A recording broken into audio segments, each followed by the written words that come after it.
Alors là, je suis sur la plage du Ricante, ou avec un peu d'émotion, parce qu'il y a quelques jours, je suis allé aux archives, et vous savez ce que j'ai trouvé? J'ai trouvé sur un document que Napoléon venait se baigner exactement là, sur cette plage. Alors bon, ce qui est précisé dans le document, c'est que déjà il détruisait les châteaux de sable que faisaient ses petits camarades. Mais bon, le plus important, c'est pas cette question de Napoléon, bien qu'Ajaccio ça soit toujours important, mais c'est pour parler de la nouvelle centrale du Vaz qui va se construire. Donc elle va être un peu en dessous de la centrale actuelle. Et alors ce qui va changer, jusqu'à présent, les moteurs du Vaz étaient refroidis par l'eau qui vient du barrage de Tôle, mais la nouvelle centrale sera refroidie par un pompage et un rejet dans l'eau de mer.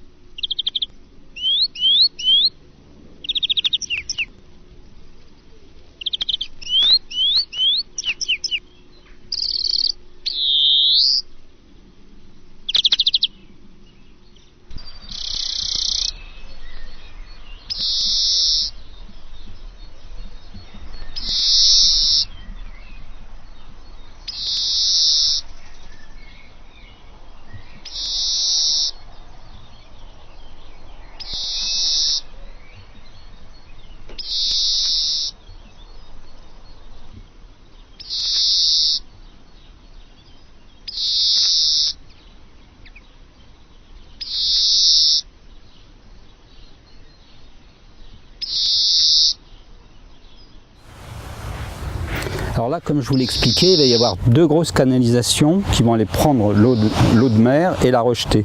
Alors là, je vais visualiser un peu le diamètre des canalisations. Donc c'est des canalisations qui vont faire 2 mètres de diamètre, donc c'est quand même assez important, et qui vont rejeter 20 000 mètres cubes par heure dans la mer.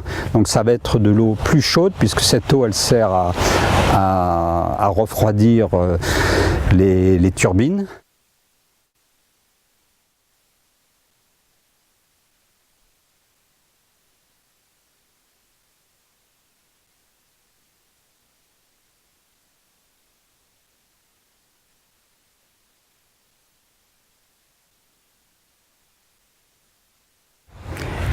Alors comme je l'ai montré, ça va être deux grosses canalisations qui vont d'un côté pomper l'eau de mer et de l'autre côté rejeter l'eau de mer une fois qu'elle aura refroidi les moteurs. Donc il y aura à peu près un différentiel de température de 8 degrés. Et donc c'est quand même, ça va rejeter quand même 20 000 mètres cubes par heure, donc c'est très important. Alors première question, comment ça se fait qu'on ne prévoit pas de récupérer cette chaleur, puisque ça va sur une quantité comme ça, il y a un potentiel thermique très important. Et alors l'autre problème, pourquoi est-ce qu'on a choisi une canalisation aussi importante? C'est, vu la quantité qui est rejetée, c'est pour limiter le flux d'eau, la vitesse de l'eau. Mais le problème, c'est que ça va faciliter le fait que l'eau sorte relativement doucement du tuyau. Ça facilite l'installation des coquillages à l'intérieur du tuyau. Et donc pour empêcher que les coquillages se fixent dans la canalisation, et bien sûrement on va utiliser soit du chlore, soit de l'hydrazine. Et donc ça va être une chloration en continu. Donc ça veut dire que ça sera des quantités très importantes qui vont être rejetées dans le Golfe.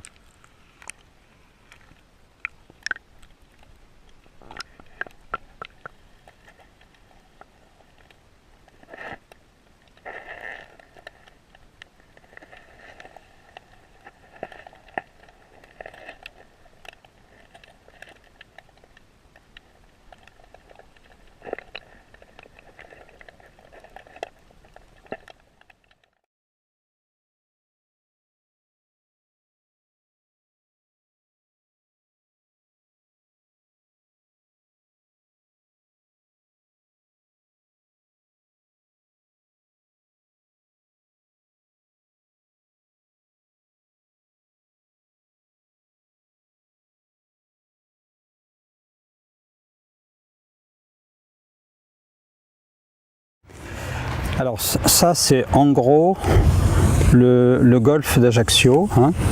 Donc, voilà.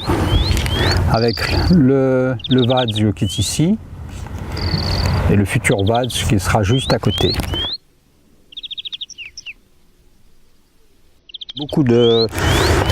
Donc le golfe d'Ajaccio est relativement fermé, hein, puisque c'est un golfe, et donc en fait il faut plusieurs années pour que l'eau du golfe se renouvelle avec l'eau de mer qui vient du large.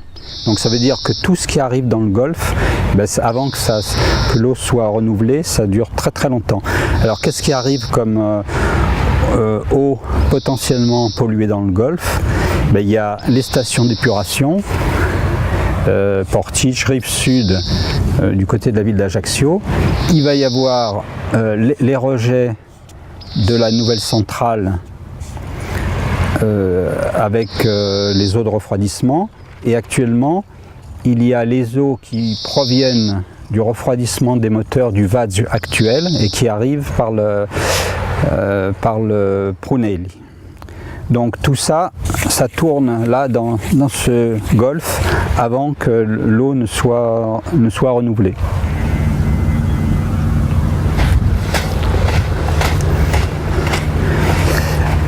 Alors il y a aussi les eaux pluviales, hein, quand il y a des orages. Les eaux se chargent de tous les polluants qui sont dans la ville, les rejets les gaz d'échappement des voitures, tout ce qui peut, toutes les poussières. Et tout ça, ça tourne dans le golfe d'Ajaccio pendant un certain temps. Alors ce qu'il faut savoir, c'est qu'il y a une étude de l'Ifremer qui a été faite il y a quelques années et qui montrait que dans le golfe d'Ajaccio, par exemple, on avait encore du lindane et du DDT. Et le DDT, par exemple, a été interdit il y a 30 ans.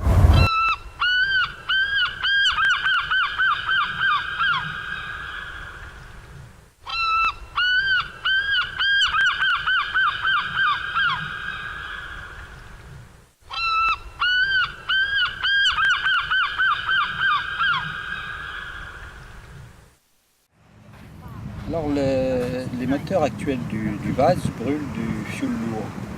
Alors vous avez de la chance parce que j'ai trouvé du fioul lourd, comme ça je peux vous montrer exactement ce que c'est. Alors évidemment ça ne se trouve pas dans un supermarché. C'est un genre, donc c'est un des résidus de la distillation du pétrole, c'est assez proche du goudron. Et il faut quand même préciser que c'est liquide à 50 degrés, donc ça vous donne une idée un peu de la viscosité. Alors, vous voyez, donc c'est ce qui est aussi brûlé sur les moteurs des bateaux, qui est extrêmement polluant. Alors, vous voyez, c'est très... Vous voyez que c'est très visqueux. Et alors, bon, il faut ce qu'il faut. Non mais je vous rassure, c'est du soja au chocolat. Parce qu'évidemment, du fioul lourd, on n'en trouve pas, c'est difficile à trouver. Hein. Donc, enfin c'est à peu près, même je pense que le vrai fioul lourd, c'est plus visqueux que ça. Bon, puis, après tout, on peut avoir un petit moment de détente, même si c'est pas parce qu'on travaille, on ne peut pas se détendre. Hein.